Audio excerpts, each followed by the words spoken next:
Hello friends, welcome to the Point. In this session, let's continue our discussion on Delhi Sultanate 1. So we'll be discussing about the Kalji Dynasty. So if you pronounce it as Kalji Dynasty also. So Kalji Dynasty, it was ruled from 1290 to 1320 AD, and from the period of 1287 to 1290 AD, it was a period of weak kings of the Ilbari dynasty, which is also called as Slave Dynasty. Slave Dynasty, it was overthrown by Jalaluddin Kalji. Kalji, it is a name of Turkish tribe. The most famous Sultan of Kalji Dynasty was Alauddin Kalji. Literary sources. The source of information of earlier sultans was Khat-e-Naziri, Tahrik-e-Firozshahi by Ziauddin Barni. It covers the entire history of around 100 years in a professional way, that is around 1258 to 1347 AD. Ziauddin, he was present during Tughlaq period and was not state sponsored.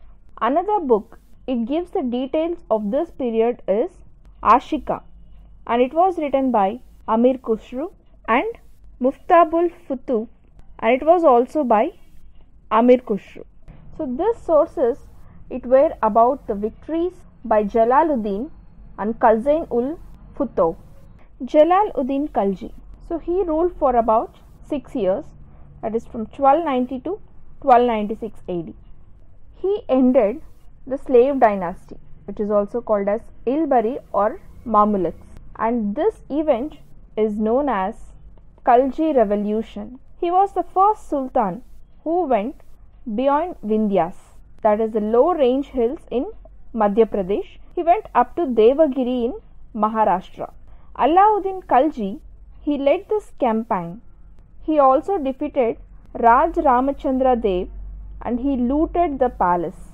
Alauddin killed Jalaluddin after he came back to the capital and he captured the power. Alauddin Kalji.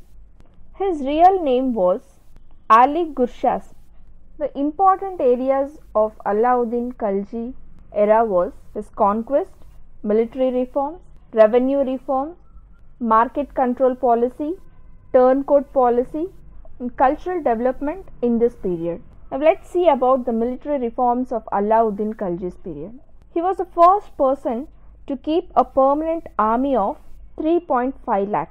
He paid his soldiers in the form of cash rather in kind. He organized the army in decimal system. He introduced Dag, which means branding of horses, and Chehra, that is the identification of soldiers. Military conquest of Alauddin Kalji. Gujarat was conquered by his commanders in the year 1299 AD.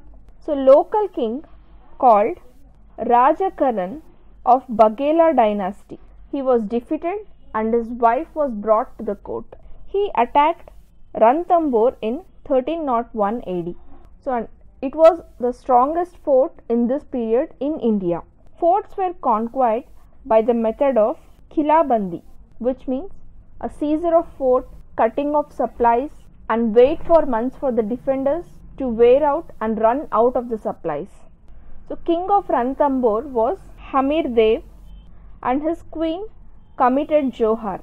Johar means Sati after the death of the king. So in 1303 AD, he attacked Chittur, and at that time the king of Chittur was Rana Ratan Singh. Chittur was described by Amir Khusru as seventh heaven, and Chittur conquest was also described in a romanticized and poetic form in Padmavati, a Hindi drama by Malik Muhammad Jaisi.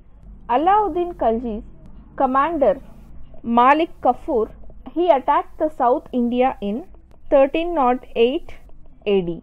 The Yadav dynasty, which is the place called Devagiri earlier, it was defeated by Alauddin and it was again defeated by Malik Kafur. Malik also defeated Kakatiyas of Warangal, Hoysalas of Dwarasamudra and Pandyas of Madurai. The policy of Alauddin Kalji, it was not to annex. He did not rule the kingdom he conquered, but he allowed the defeated rulers to rule those places, but they had to pay him some compensations. This was the major difference between Tughlaqs and Khaljis. Revenue administration. So land was measured to ascertain the ownership. Revenue assessment was done on the basis of land which was sown.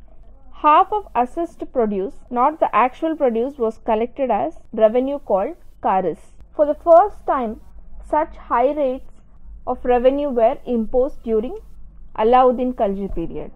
He set up a new department of Diwan-e-Mustakhraj to collect details about the areas of revenue. He crushed the powers of intermediaries like Kut, Mukhadam and Chaudhry, who were reduced to pensions, mere pensioners. There are no records for earlier emperors for revenue collection. Hence, Alauddin is credited for the changes in revenue administration. Alauddin Khalji, along with Sher Shah Suri and Akbar, are the three main kings, those who are important in the history for changes they brought in revenue administration. Market control policies. So this market control policy, it is a very unique policy which was enacted to maintain a large army. 3 markets were set up in Delhi: grains, cloths and manufacturing items, and for sale of animals and slaves. So he introduced 16 regulations for these markets in 1302 AD. And the highlights of these regulations were price control, procurement and registration. In the price control, the commodity would be sold at a price that is fixed by state. And remember, the price is not fixed by the market here. And this ensured there was no price fluctuation. Next comes procurement. Here the state would procure grains from the peasants directly. And Delhi, it was only authorized market. Registration. Each traders had to be registered with the market and there was a centralized market. Facilities were provided for traders and banjaras. Banjaras means transporters. Reason of success of market was very good intelligence network, both institutional and direct. So king informants, they were known as Munhinyas. Intelligence department was also very well developed. He appointed superintendent of markets and the officials below him. Superintendent was called as Daroga-e-Mandi and he reported to Diwan-e-Riyasat. Turncoat policy of Alauddin Khalji. So this refers to the policy in which there are group of people who are considered elite, that is Umrah people, and this policy is about controlling this people. Alauddin, he was an autocrat and he did not believe in sharing the power with Umrah. So he made some policies to reduce their influence and power. So this group, they practiced drinking a lot, and to counter this, he banned social gatherings. Alauddin Khalji, he also banned marriages with Umrah to prevent consolidation of their relations.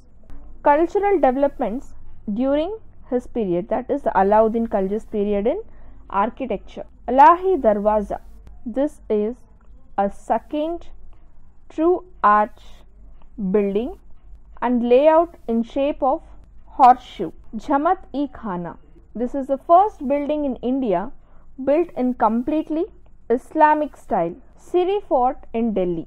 Alauddin Khalji, he attempted to build another minaret near Qutub Minar, which is known as Ala-e-Minar. He built a house-e-Alai,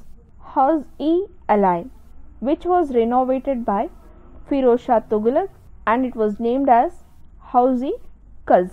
Literature. So let's see about the Amir Khusru's literature, and his period was from 1251 to 1325 AD. Amir Khusru, he was a disciple of Nizamuddin Auliya. Amir Khusro, he served 5 sultans of Delhi. He was a historian and he wrote a book known as Tughlaq-Nama. So another important book was on Indian culture named as No-e-Sapar. Amir Khusro, he was a pioneer of Qawwali singing in India. Qawwali means it is a chorus in praise of Sufi saint in the shrines. He is also credited with invention of sitar, which is a 3-stringed instrument. He was also credited with 3 ragas, and those ragas are Yaman, Sanam and Ghora. Amir Khusro is believed to be the first Urdu poet, and he was popularly known as Tuta-e-Hind, which means a parrot of India. Amir Khusro is popularly known as parrot of India. The rulers after Alauddin Kalji, they were not powerful, and the first Indian origin Muslim king was Naseeruddin in 1321 AD, who came in power for few months during this dynasty, and he was a Hindu convert. That means the Muslim one who had converted to Hindu. So this is all about Kalji Dynasty. In the next session, let's see about the Delhi Sultanate too. That is all regarding the remaining 3 dynasties of Tughlaq Dynasty, Sayyid Dynasty and Lodi Dynasty. Thank you.